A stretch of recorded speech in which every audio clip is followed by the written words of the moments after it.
Okay.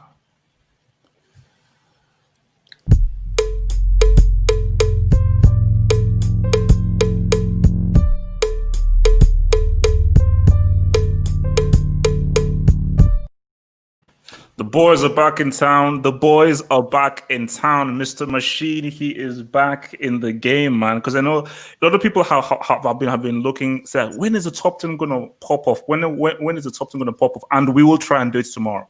Tomorrow, we're going to try and bring back the top 10 show that I'm sure that I know a lot of you guys love. So, so how's your vacation, your holidays, man? How was that? It was good. It was pretty good. It was like we were sort of discussing quickly before going live. A lot of writing, but I did get a little bit of sun, which was good. Went to the south of Portugal called the Algarve, and with the kids, and everybody enjoyed themselves. Oh no! Like I think I told you the story of when I went to holiday in Paris and my Portuguese Uber driver.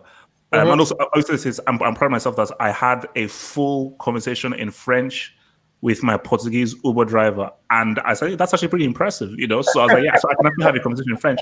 But he just told me that like the women in Portugal are amazing, and you have to go to Portugal. I said, you have to go to Portugal. I said, okay, look, I said I'll try. I'll do my best. I'll do my best. So Portugal is definitely on my list.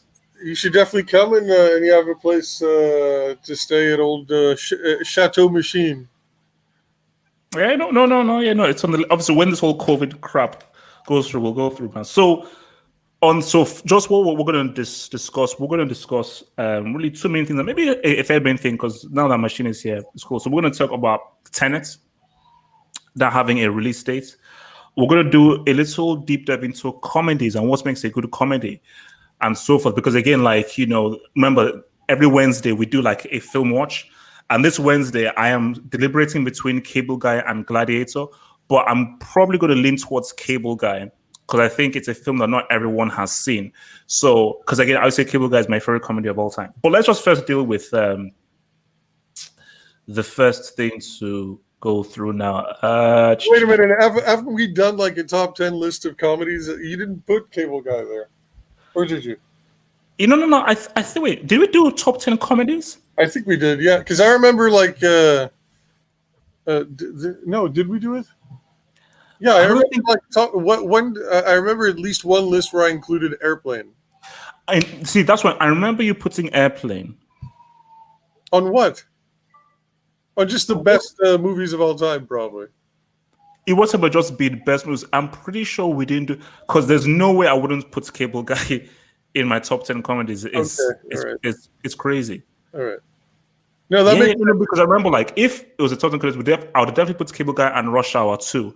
But Rush Hour 2, I put in for best sequels. Okay.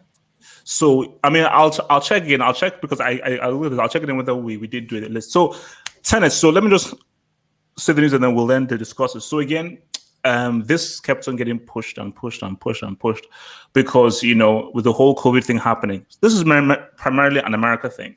So obviously, I think even Daniel Jones Ortega, he told me that like cinemas are open in Spain. They're open, and I think there's so much open in England. I think, but in Europe, I think more cinemas are being open, but in US cities, a lot of cinemas are closed, and of course.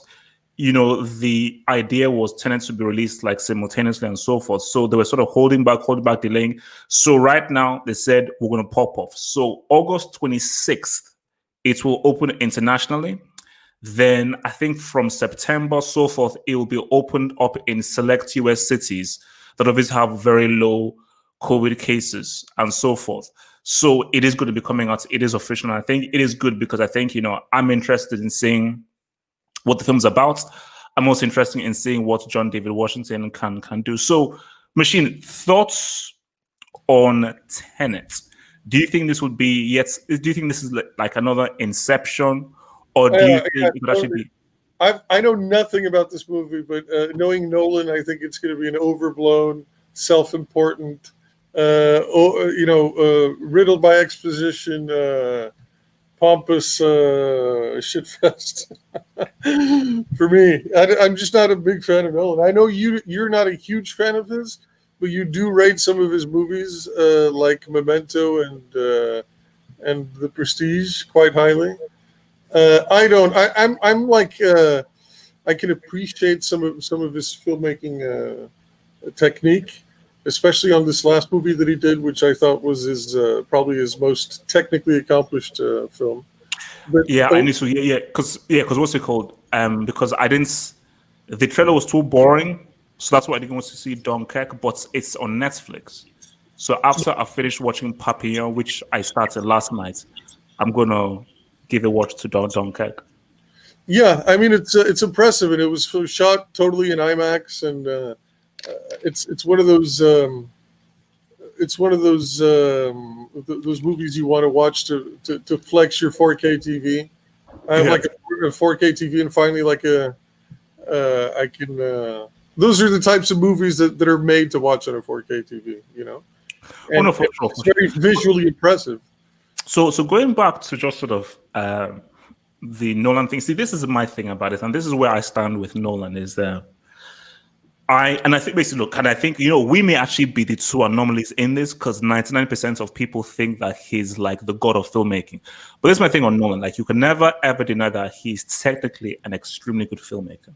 Technically, he's very good in terms of shot framing, telling a story to an extent, and just his films are very, very well structured, extremely well structured. Same can't be said for a lot of directors and a lot of films that I see, which are just a lot of mumbo jumbo. But what I've always said with Nolan is I felt that his career took a turn, and the turn it took, I don't think it benefited him. I think that Chris Nolan is at his best doing thriller type, plot heavy, linear films. So if you look at The Following, you look at Insomnia, Prestige, Memento, these films are very plot heavy. The plot is more important than the characters. Very similar to like Hitchcock's films, where it was all about the plot. Directing is very tight, and it is very well structured, and it's really much more about a thriller and so forth. And you following that journey. So that's. But then once he then did Batman Begins, and it was now this big overblown film and so forth with all these things, I was like, I think he sort of lost a handle with regards to doing this stuff. So when I look at like an Inception, Interstellar, and even with Tenet, these are all very interesting concepts and ideas. But Yeah, it just I agree with you that he's a very good. He is the modern day Hitchcock in the sense that he's got a knack for like the high concept sort of delivering high concept films. But then I just I don't dig the execution almost ever. I mean, Inception. How good of an idea is that on paper? that's a great idea. It's a fantastic idea, but then the way that he executes it is that all of a sudden they're penetrating all of these different layers of the human unconscious, and the deepest layer of them all is like it's some gun-toting snow troopers and some Arctic. It's some like a B-rate James Bond movie. You know what I mean? When it should be totally surreal, it should be totally like out there visually. I don't know why he usually does this at the end, but he's choosing to do this at the beginning. Hey, Mini Machine, what up? Okay, it's Winnie Machine. What's popping? What's popping, man? So why he wants to co-host? No, it's okay. I'll mute me when he's doing his little noises. Oh, okay. All right. So basically, see, I think the thing with Inception, is that again, as Machine said, what an amazing idea! What an absolute amazing idea for a film, because wow, you can go into someone's mind, into someone's thoughts, into their dreams, and change an idea by inputting an idea into their heads. The issue with that idea is it has to be visual. If you gave that story to Aronofsky, you see a completely different film.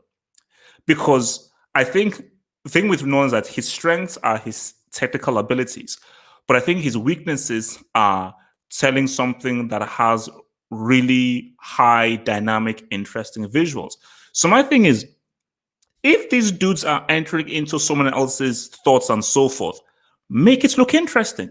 Where Of is course. the process of them entering someone's into brain? You can't just say, "Oh, we just press a red button and now we're in there." Like what? And even when you're in those dreams, make the dreams look cool. The dreams, and you see, the biggest issue was, and I think Machine even touched upon it. He wanted to make a James Bond film. So he didn't do the story justice. He was about, yes, a cool story, but I really want to show how I would make my James Bond film. So it feels like a James Bond film.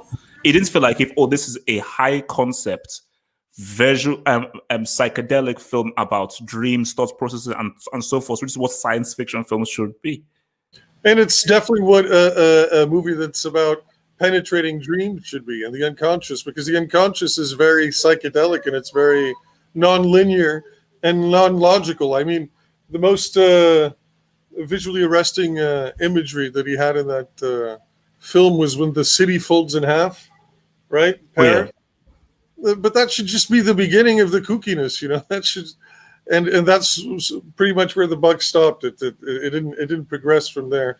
And he's not that kind of concept would have been far better lent to a director like in the mold of your Terry Gilliams of the world, or oh my God, Terry Gilliam would have a field day with that. a Fincher, or you know, what are these? No. I feel like basically Terry Gilliam, Tim Burton, Aronofsky, those are the kinds of guys who would, man, they would have announced, they would love that, you know. Yeah, and then the other thing is again, somebody was mentioning exposition in the comment section. It's bogged down by exposition again. You know, Nolan is so impressed with the basic premise of the idea. He's so impressed with himself that he spends all this screen time having characters like lay out like what they're doing and the profundity of what's happening, rather than just letting, you know, the action speak for itself, which is the hallmark of a truly great director. I think is you know, you let the movie speak for itself. You don't lay out the theme for people to understand. You know, you have to trust the audience's intelligence, and Nolan does not do that. And I think, you know, because again, obviously, Machine, obviously, you're like in the industry and you're a writer. Is, you see, great writing is show, don't tell. Is you have to present the story, and really great writing tells you a story or leaves a bit to the imagination. And the issue with Nolan is he is desperate to show you how intelligent he is. And once people who like his films, they feel intelligent themselves, because they can just sort of regurgitate all the massive speeches that these characters have said. But say, wait a minute, this is just people making these huge speeches. They're not actually talking. Because again, it was almost the thing that I was talking about with regards to Tarantino and Nolan. I say Tarantino is a far superior writer-director to Nolan, because see, Tarantino, apart from being a very good director, very versatile, he understands dialogue and story and character and what's character and subtext and subtext.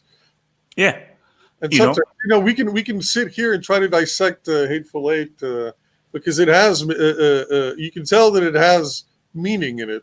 The characters represent more than just what you see at a surface level. The characters in Nolan films, they are what they say they are. You know what I mean? They're just vehicles they're like random exposition dispensers. Every single line that they have is in service of laying out the theme of whichever movie. You know, this is true of 99% of his movies. I think he sort of pulled it back a little bit with this last one, Dunkirk, which I thought was his best movie in a long time. Although I would hardly call it, you know, a masterpiece, but it is at least very visually arresting, which he did partly because of the way he filmed it with the IMAX cameras and all that. But it's also it's not bogged down by like the plot, you know. It just lets things happen, and It's more of an intimate, character-driven piece than his usual outings, his usual movies.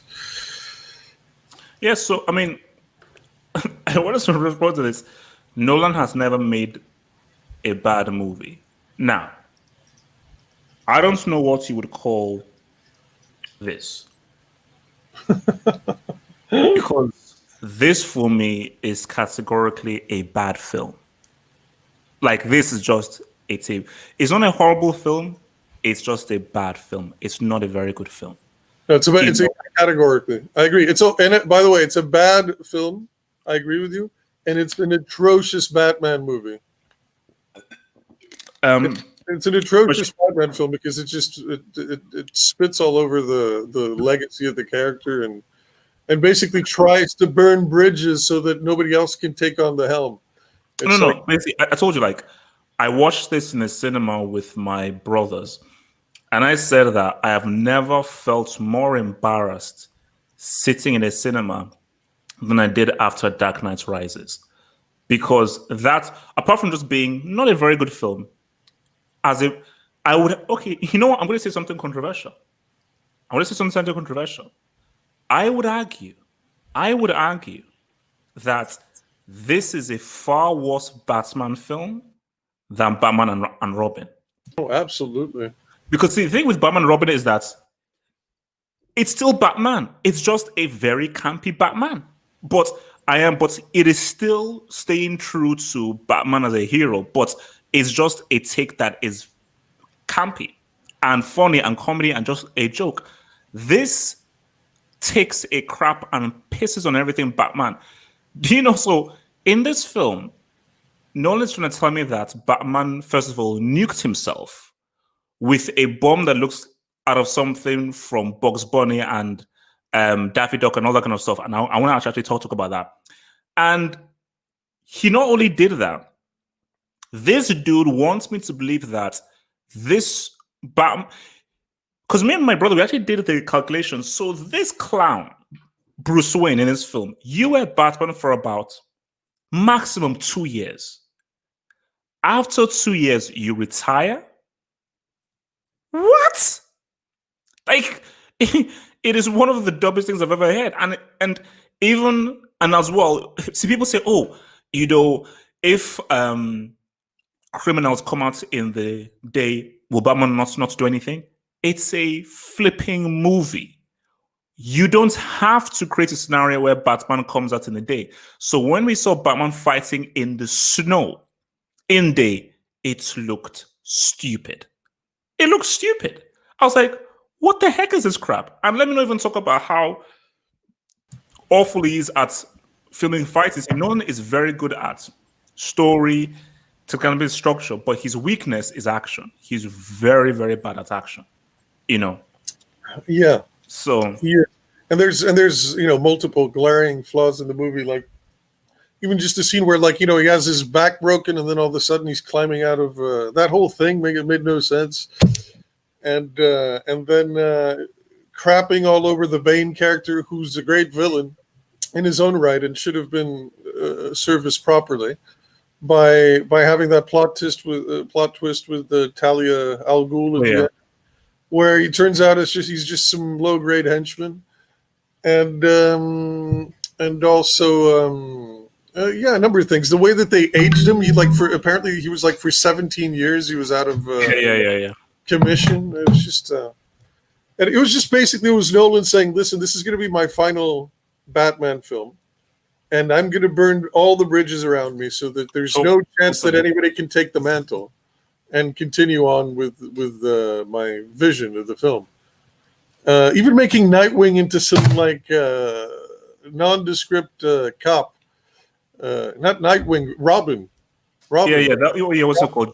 Joseph Gordon-Levitt. Gordon-Levitt, who's a useless character in that movie. I mean, just so many choices that just didn't sit well with me as a Batman fan and also as a film fan, frankly. So I want to just sort of circle back on Tenet. I want to just get your thoughts on John David Washington. So here's my take on John David Washington is I don't envy his position. You are the son of arguably one of the greatest actors of all time. And you're the son of who, in my opinion, like the most consistent actor of all time. You know, you can hardly name a bad Denzel performance, or you cannot name a Denzel performance that he phoned it in, which you can definitely say that for an Al Pacino, De Niro, and so forth. So I don't really envy him. But my thing is, because I remember when I saw him in Black Klansman, and I said, yeah, there is definitely something about him. But when you think Denzel, you're like, oh, you obviously expect it to be more, and which is why I say, like, this is almost a very good conversation to talk about sons of famous actors. See, the best example of where the son was just as good as his father, I think, is Keith Sutherland. What about Michael Douglas, man? Oh,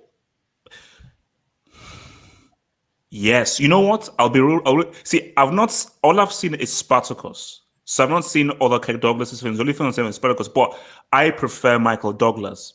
I don't know whether I could say he's a better actor, but I prefer him. But for me, 100%, see, Donald Sutherland is amazing. Kiefer Sutherland is extremely good. So for me, I think those guys can go tit for tat, Kiefer and Donald. But you see, in terms of Martin Sheen, Charlie Sheen is average. Emilio Estevez was always the better actor. But the issue was that he didn't want to change his name.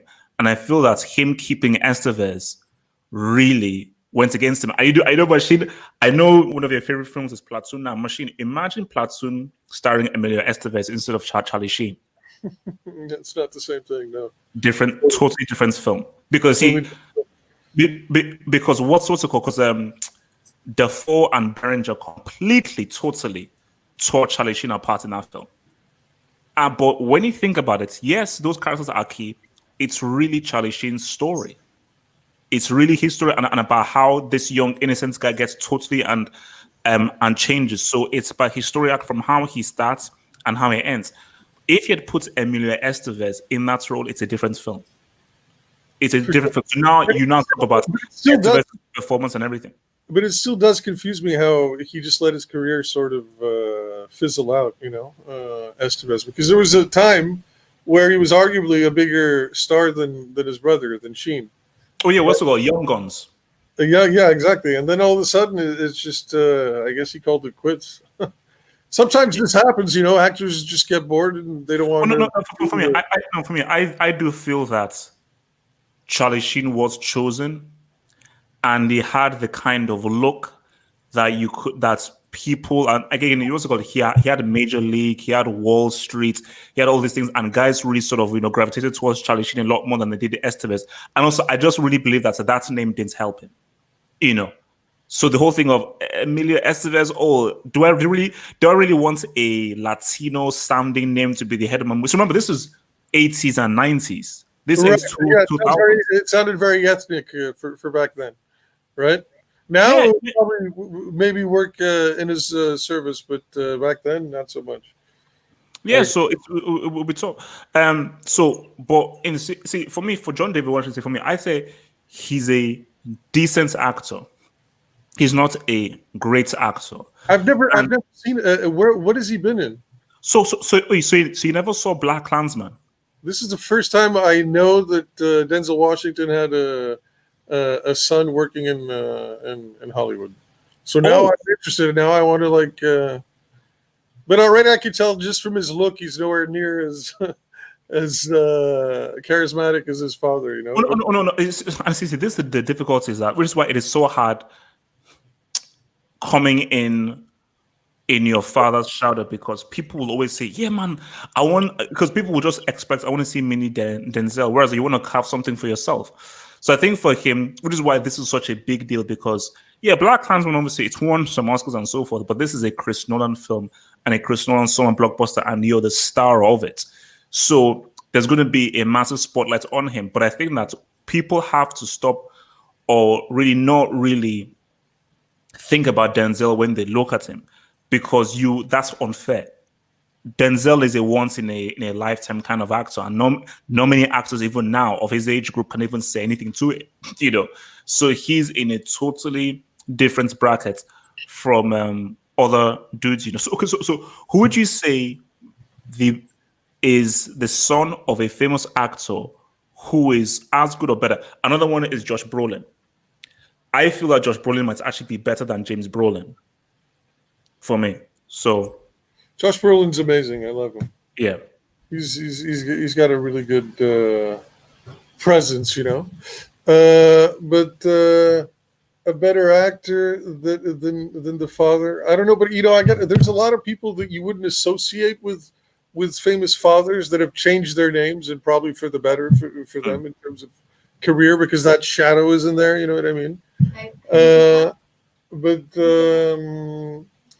But I'm trying to rack my brains. You know, I don't mind Kurt Russell and Kurt Russell's daughter. She's nowhere near as good as her father. Oh yeah, Kate Hudson. But I liked her. You know, I liked her when she was a big deal, like about 10 years ago. Yeah, no, but also, and his son is actually sort of slowly coming up. You know, Wyatt Russell. Wyatt Russell. Yeah, that's Kurt and Goldie Hawn's son. Like, he's actually sort of slowly racking up, and also like you can see there are so much similarities between him and his dad. So, hey, it's the young one, it's the kids man. Aloha. This is Aloha. This is the youngest one. Yeah. She's the little girl. So we've been joined by the mini machines, man. We're joined by the mini machines. All the machines are rolling up in the house, but yeah, it's an entire generation's worth of yeah. Okay, so I want to talk comedies now. Don't worry. So guys, maybe towards the end of there, we'll take your questions. We'll view your questions. So comedy. So which comedies do you? So when you're thinking of a comedy, let me phrase it like this. When you think of a comedy, is it that I'm looking for this dude? Anything this dude does, I watch, or who is the director, or what's the setting? So for instance, some people say anything Eddie Murphy does, I'm in. You know, anything that Chappelle is in, I'm in. For me, if the Coens are behind it, let's roll. Or some other guys will say, well, you know, I'm looking for something that is more probably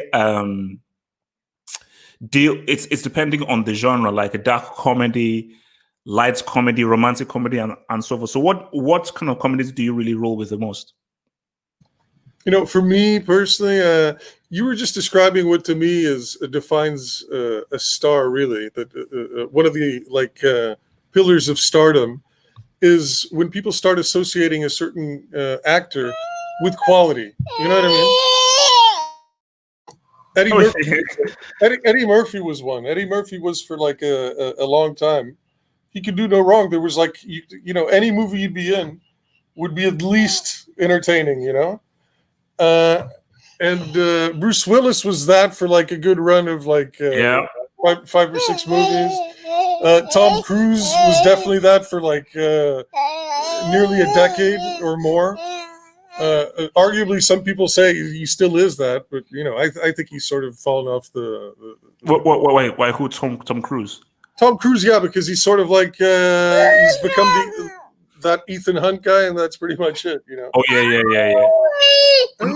I mean, no. For me, no. I mean, I think that in terms of like a comedy and so forth, I think we don't have an Eddie Murphy equivalent now, and I think you don't really have a guy. Because really, Eddie Murphy was anything this dude is doing, I'm rolling with, and he was really the real engine of the films that he was in. As in, when you look at 48 Hours, you look at Beverly Hills Cop, you look at flipping what's it called, Golden Child, Coming to America, like it was really about him. Yeah, the story was cool and everything, but you could almost give Eddie Murphy anything and he'll sort of turn it into something. Then he sort of went a bit crazy with Norbit and Adventures of Pluto Nash.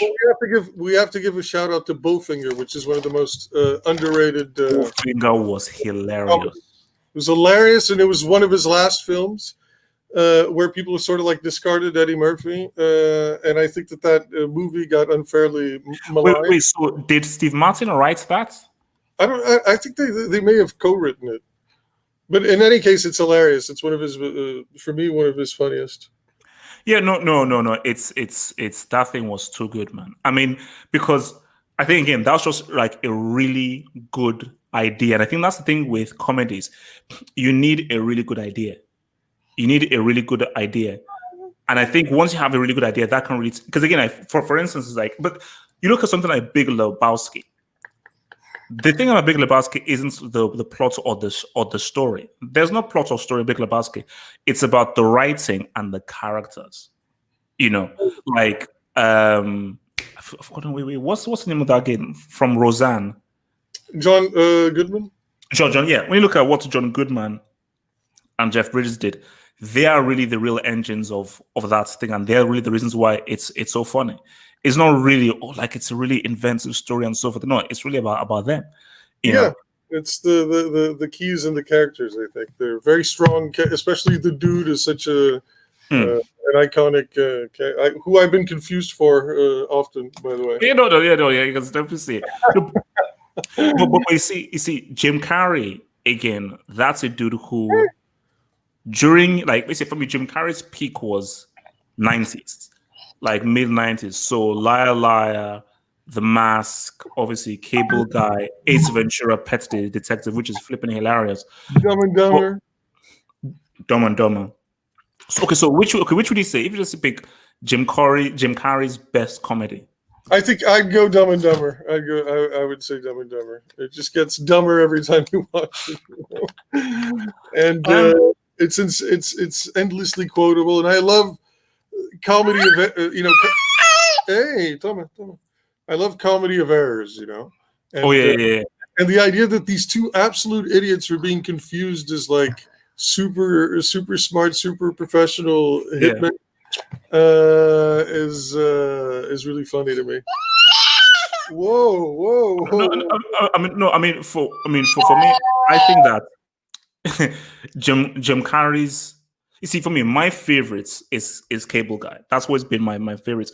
But if I was to be objective, take my personal preference away from it, I think it's really between The Mask and Ace Ventura. Because I still believe that if the Oscars was fair, it was sort of they treated comedies the same as dramas and everything, he should have deserved a nomination for what he did in The Mask. Like that in terms of acting and performance is incredible. But Ace Ventura, man, what that guy did in both of those films, I don't think any other human being can do. Because in terms of, you see, for me, Jim Carrey is the greatest in terms of physical comedy.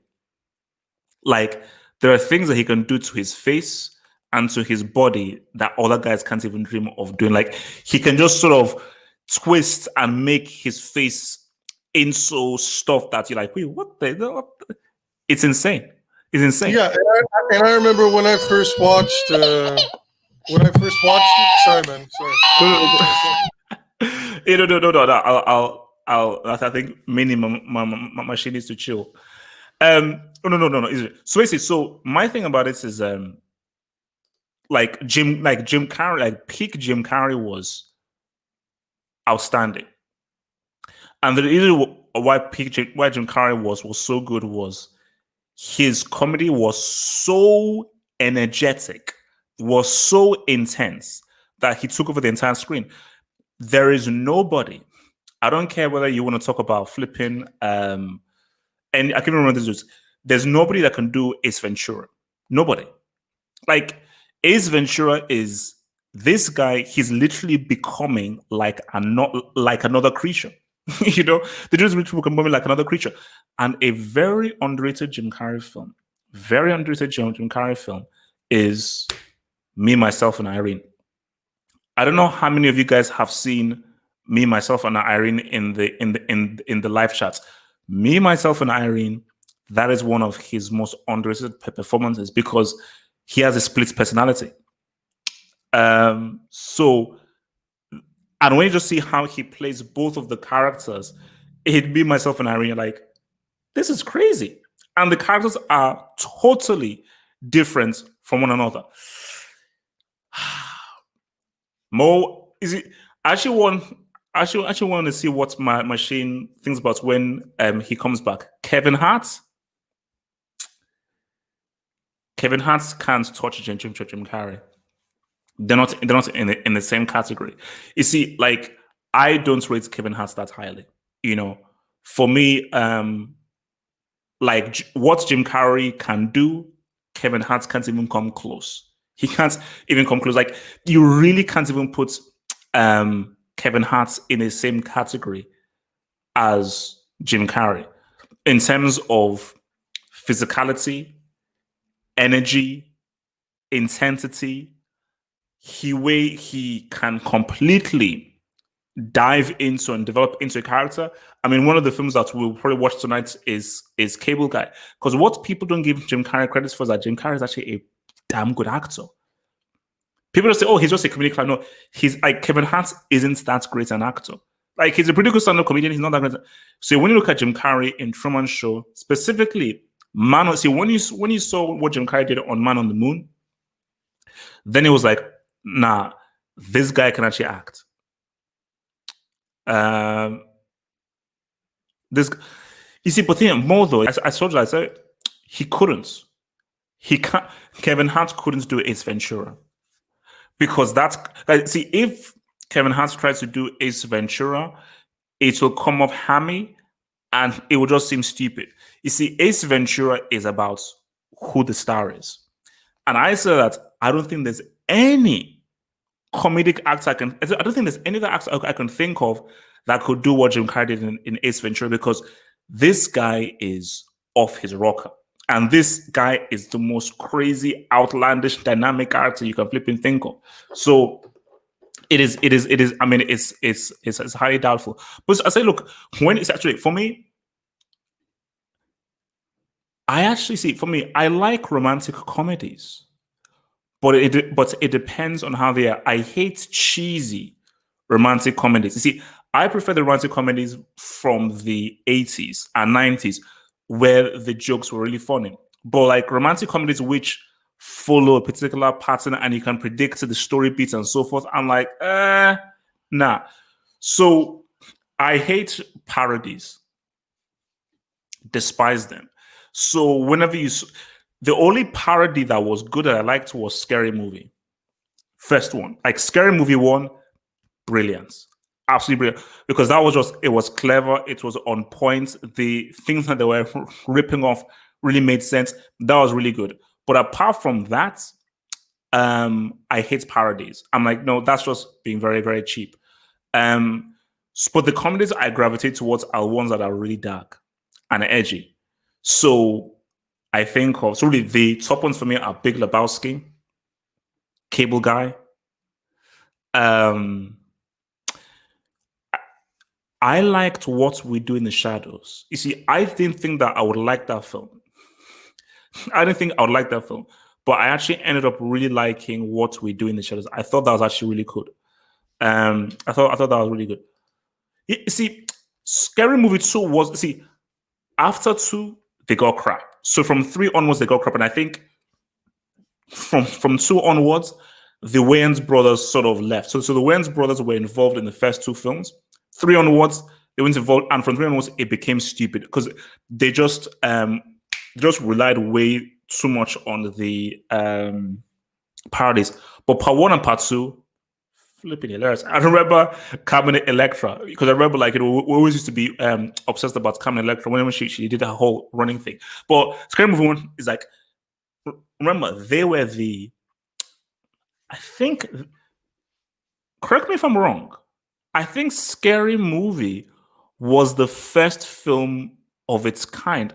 Now, but it came out after Don't Drink.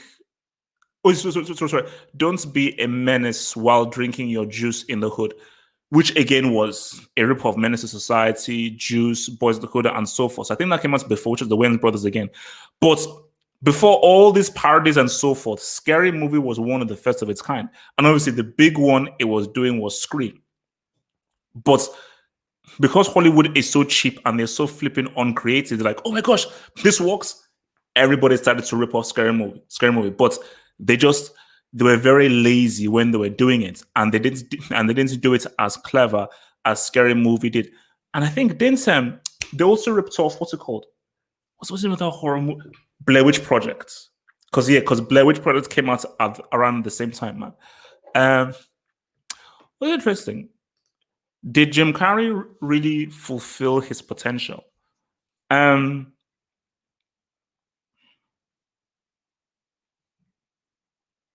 Yes, he did. I think that he did fulfill his potential, but I just don't think that he got the credit he deserves because people don't really give comedy acts the credit that they deserve. You see, like an Eddie Murphy, the real credit that Eddie Murphy got was from his stand-up, and his film just sort of augmented that. Jim Carrey was never really known for his stand-up. He was known for obviously for In Living Color and all of his films. But when you look at those films from the 90s, Jim basically, if you just take Liar Liar, The Mask, Ace Ventura, Cable Guy, Dumb and Dumber, I don't. Though, if you look at those films, you can't tell me a comedian who has performed. That's the key thing. Performed at a higher level than that. You see, film for Eddie Murphy is just funny. Eddie Murphy was just funny, but in terms of performing, as in bringing so much to the table, there's never ever in history been a comedian who delivered the kind of performance you saw in The Mask, Dumb and Dumber, Cable Guy, Liar Liar, and the two Ace Ventura films. No one ever has. So for me, he fulfilled his potential 100% because when you saw him in stand-up and in Living Color, you were like, this guy is taking physical comedy to the next level. So of course you had guys like Laurel and Hardy. You had what's the name of that dude with the that I can't remember the name of that dude. You have Peter Sellers. But those guys obviously were good at physical comedy. Jim Carrey took it to the next level, and nobody was able to get the level of physical comedy that he did. Which is why, like, more when you say, "Oh, Kevin Hart could have done what he did in Ace Ventura," heck no. Kevin Hart's physical comedy doesn't even come close to Jim Carrey. Jim Carrey is literally using every part of his body. His face is doing things that no one else can do. Like Jim Carrey is one in one. There has never been anyone like Jim Carrey. I don't think there will ever be anyone like Jim Carrey now. Like even now, who even comes close to a Jim Carrey in terms of what they can do physically? Nobody. Nobody. Says Big Lebowski is a guys sending questions. Guys sending questions. We know I'll run. Obviously, hopefully when machine comes back, I'll get him in there. But sending questions, I'll answer all of your movie questions. Sending those cues. Big Lebowski is a comedy movie, but I feel like it's more deeper than a comedy. You see, why I like Big Lebowski is the reason why I like something like The Cable Guy. They are dark comedies. So the thing about it is they're not, see, there are comedies where they're trying to be funny. And they're saying, no, we want to make you laugh. Something like Big Lebowski is just presenting a story and it's presenting a situation, but the situation is funny. But the Coens aren't trying to make you funny. They're just saying that this is just the situation it is, and these are the characters who are in this situation, and these characters are very real. These characters are not comedic caricatures; they are real characters. And this is just the situation that they're in, and this character with this situation is what makes it so funny. But is Big Lebowski, is it deeper? You could say that the character, you could say, yeah, the relationship between the three of them is interesting. For me, I would say it's interesting. Of Donnie, the dude, and Walter. Because you say to yourselves that, how did they become friends? How did these dudes how did these dudes become friends? How did they meet? Because they just seem so. If you just take Walter and the dude, you have one guy who is totally chill, extremely lazy, doesn't care about anything, is totally laid back. And then you have a dude who is like a military obsessed dude, is very intense, has a chip on it, has a constant chip on his shoulder, and could pop off at any time, you know. But then I say to myself that maybe it's because they're all so weird that that's probably what really combines them. And Christmas, that's because they're so weird and they're so strange. So that's the idea, man. Do you think Space Jam 2 can be as good as the first one?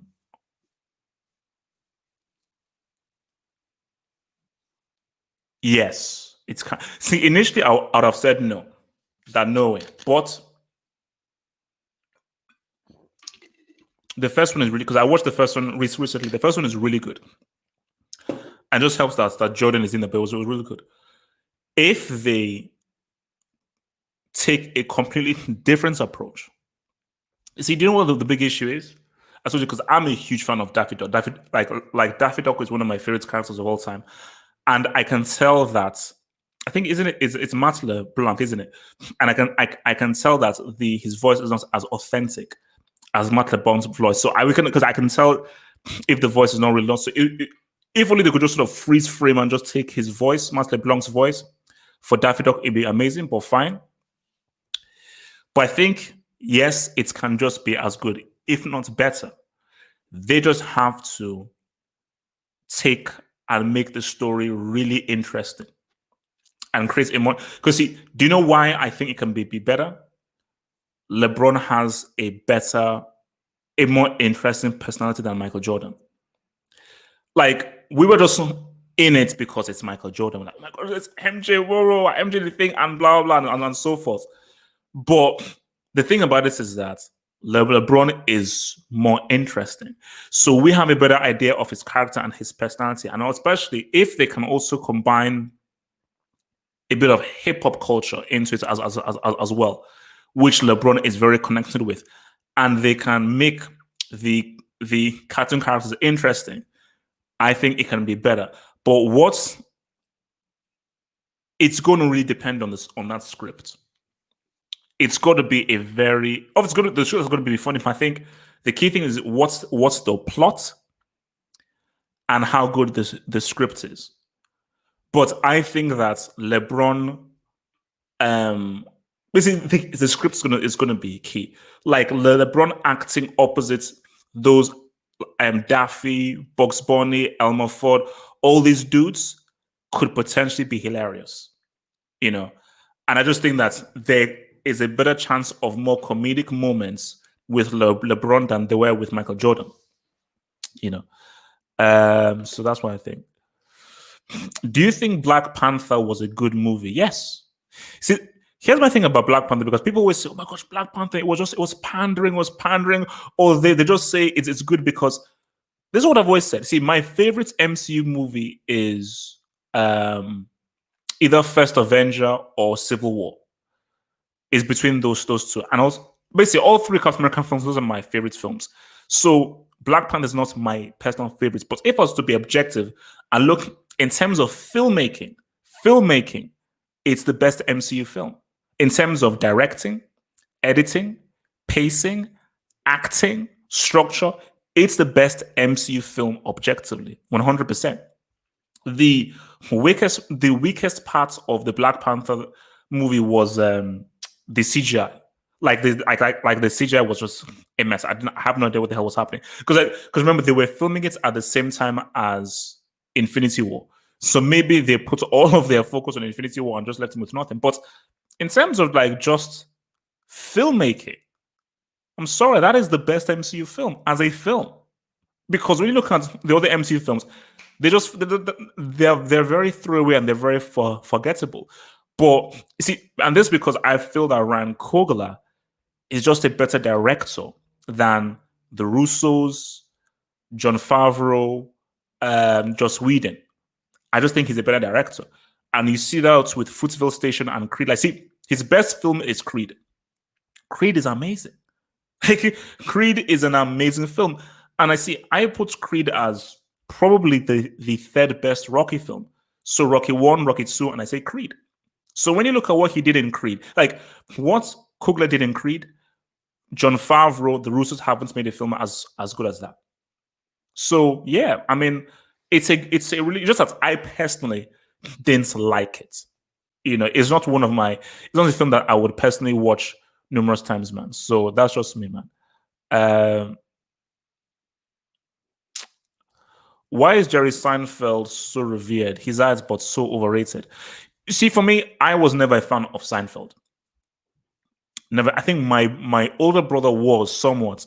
I never was. And and that's the thing about comedy is that the thing about comedy is this: comedy can't grow on you.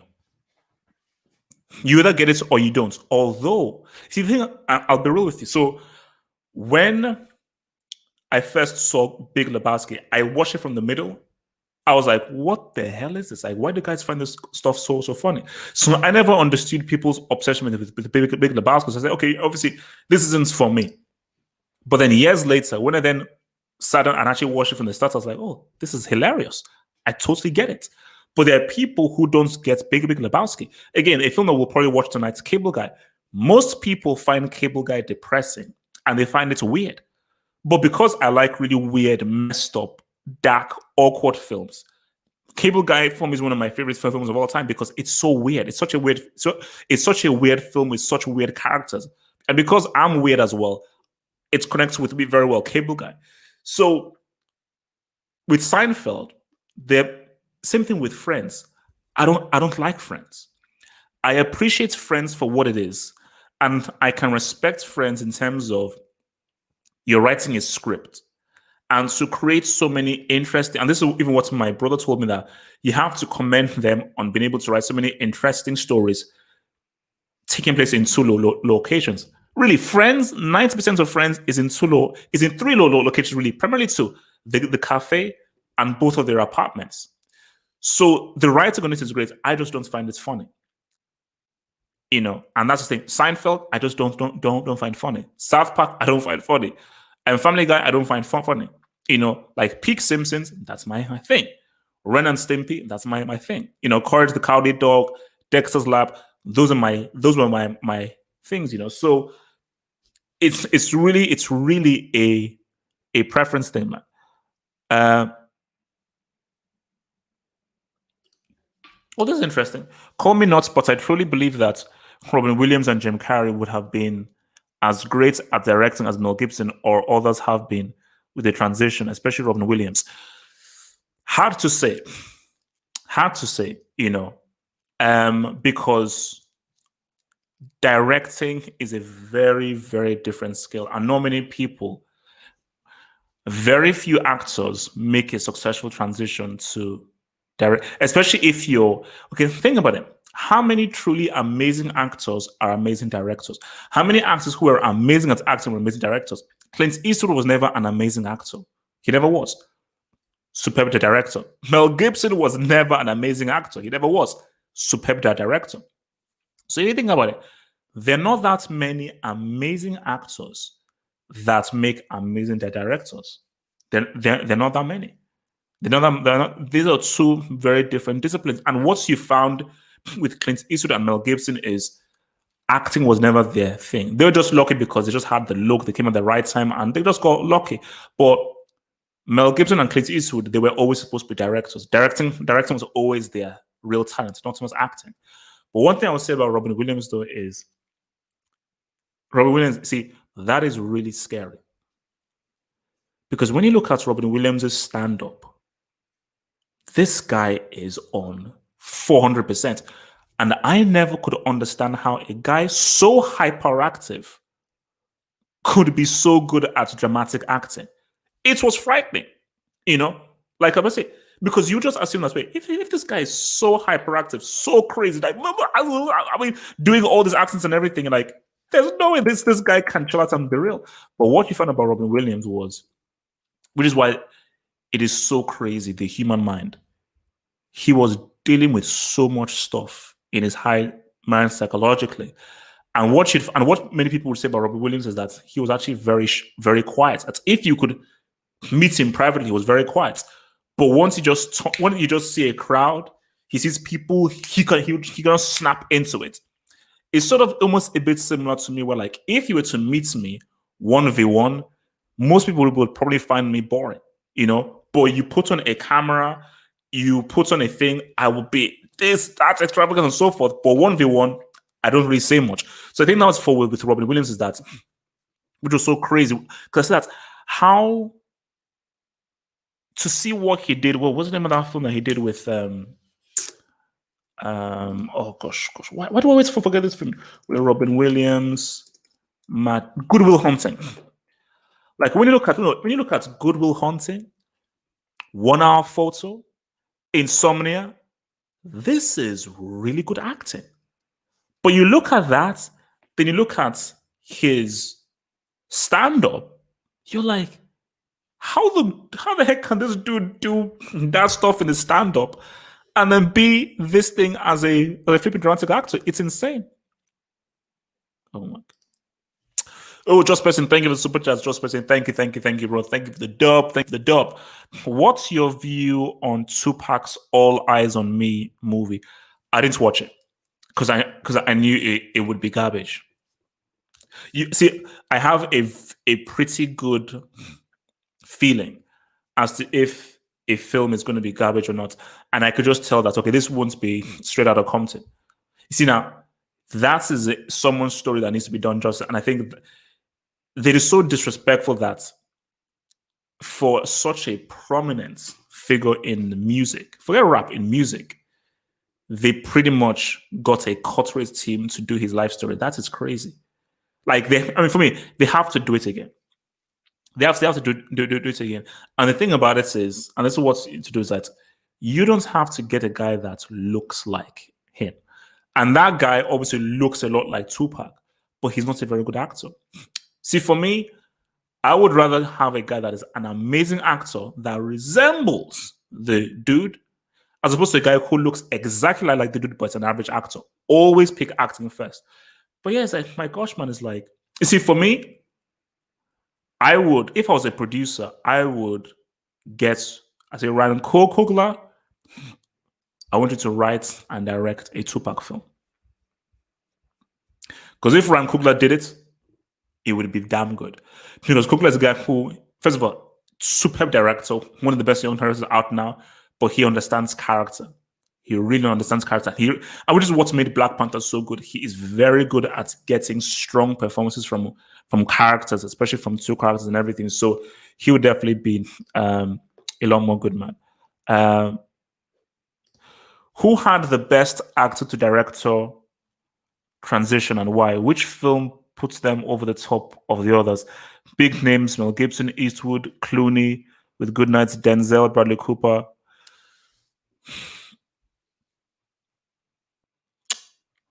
I would have to say it's between Eastwood and Mel Gibson. It's between Eastwood and Mel Gibson. But that's a really good question. You see, transition. That's a good question. I might lean towards Mel Gibson. The reason why I'll lean towards him is because, yes, Mel Gibson. Do you know why? They're both not very good actors, but Mel Gibson is a better actor than Clint Eastwood. And I think Mel Gibson was definitely much more of a star in acting than Eastwood was. Like, Eastwood's heyday was really the 60s in the spaghetti westerns by Sergio Leone. So Gibson was really a big star, like, what's it called? Lethal Weapon, Payback, The Patriots, all this stuff. But then when you now look at what he did with, and I think this is something that we'll watch, what he did with Braveheart, then what he did with Passion of the Christ, then you look at Apocalypto, Then you look at Hacks, you're like, damn, this like, because Eastwood is a very good director. The stuff that Mel Gibson has done, there's some, like I said, Apocalypto is one of the best films I've ever seen in my life. You know, like that's one of the best films I've seen in my life. So Mel Gibson's transition was absolutely stunning, absolutely amazing, man. Uh,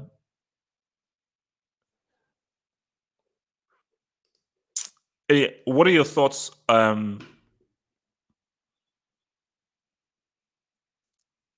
Okay, what are your thoughts on Doctor Stranger?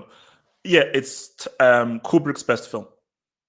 See, I've never really been a big fan of Kubrick, but Stranger is his best film because it's very funny. The characters are really good. It's a really good story, and it's just very well done. You see, when I look at Clockwork Orange and Space Odyssey, I'm like, oh, it's very good visually. It looks very good, but it just feels a bit pretentious. Strange Love was like, what? We're just a comedy. We're not trying to be pretentious. We're not trying to be cool. We're just trying to be a comedy, and it's a really good comedy. So yeah, for me, yeah, it's his best film, and yeah, I really liked Doctor Strange Love.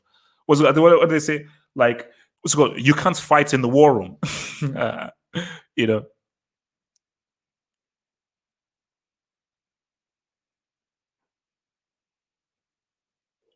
Oh, so yeah, thoughts on Matthew Broderick's career versus that dude who holds up the boombox and that's 80s movie. I forget his name. Man. Oh, do you mean Bill Nunn in is it Bill Nunn in Do the Right Thing? I don't know whether you're talking about Bill Nunn in Do the Right Thing. See, Matthew Broderick, it is what it is. Like Matthew Broderick was really a teen star. Like his victory was Ferris Bueller's Day Off. That was his big thing. And I think that he just wasn't, he was never a great actor. Even when you look at Glory, the main guys in Glory was Denzel and Morgan Freeman. It's not really him. Obviously, Edward Zwick, who I think he directed it. So he was never the greatest actor. He was just, oh, this is this pretty charismatic teen star. So he never did anything to the level of Ferris Bueller's Day Off. And even when you look at Cable Guy is all about Ben Stiller and Jim Carrey. Like they're the guys that are really still the show in that film. So it is what it is. Then it is what it is. Oh, so is this actually happening? So except for the Last Temptation of Christ 2 coming out next year, I didn't actually know whether that was actually happening. So is that the Scorsese film? I don't know what you mean though. Is that the Scorsese film, man?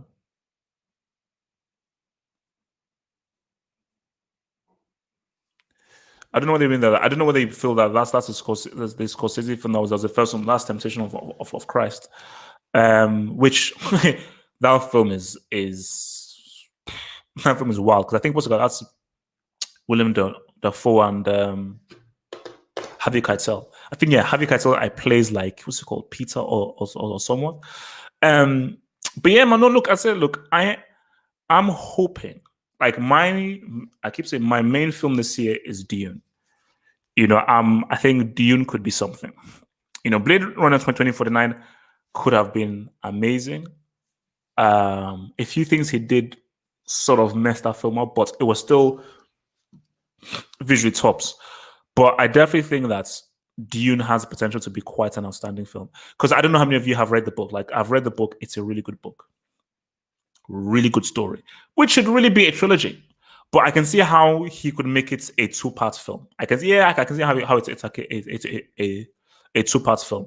But Dune could, because what I like about Dune is, you see, I want us to transition away from comic book films. Like I have comic book film movie fatigue. Like it was all cool, it was all great, but I have fatigue of that.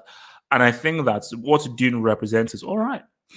Let's not go into this whole sci-fi arena, sci-fi genre, and let's see what's popping up. And if you're gonna make the sci-fi films, like the blockbuster films and so forth, and they're directed by high-tier directors, I mean that's good. Because are we really saying that Jon Favreau or Joss Whedon or the Russos are as good as Denis Villeneuve? No, come on, Denis Villeneuve is like an auteur. Like the guy is a far superior director to pretty much most of the MCU directors, apart from maybe Ran Coogler. So if we can go back, because like comic book movies are cool, but guys, it's too much, man. It's too much, especially if when you're retelling the same story again and again. It's like, yeah, we've seen this effing thing before, man. Let's just go beyond that. Okay, can we just please go beyond that? You know. All right, guys. Look, man. So remember, tonight's film is either going to be Gladiator or Cable Guy. I'm gonna put out a poll to see what guys are thinking. So tonight's film we're going to pop off probably around 10:30. So we're going to pop around 10:30, and then we'll see what's happening, man.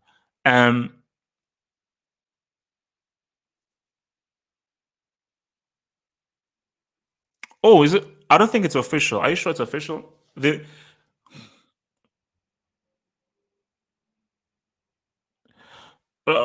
don't think it is. I don't think it's official, man. This. You see, but Villeneuve doesn't really care about being on Nolan's level, really.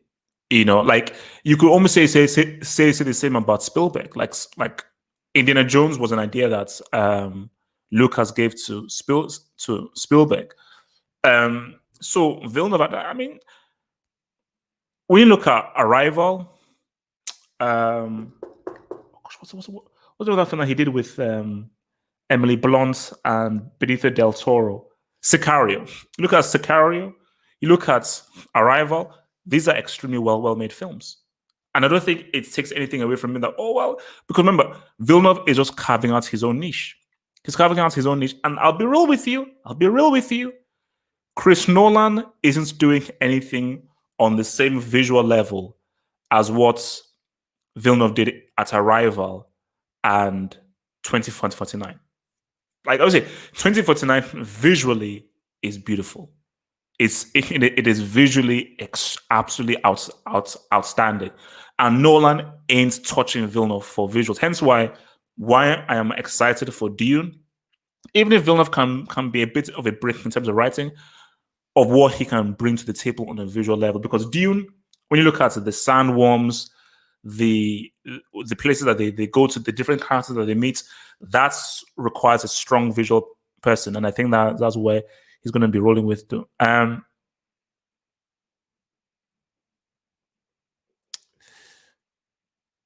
Okay, no, sir, I will look it up. I will look it up to see whether it's actually him doing the Mike Tyson film, man.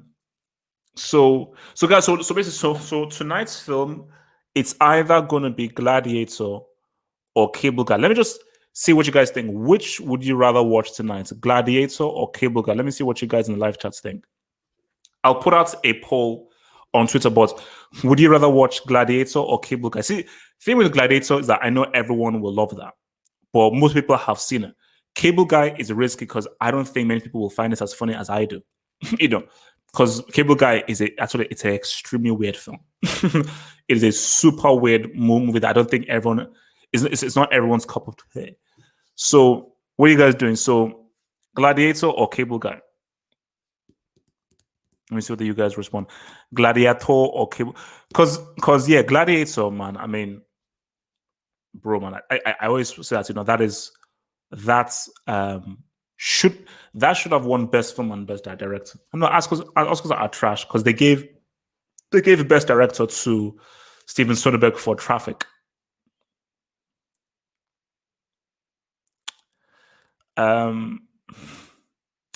Okay.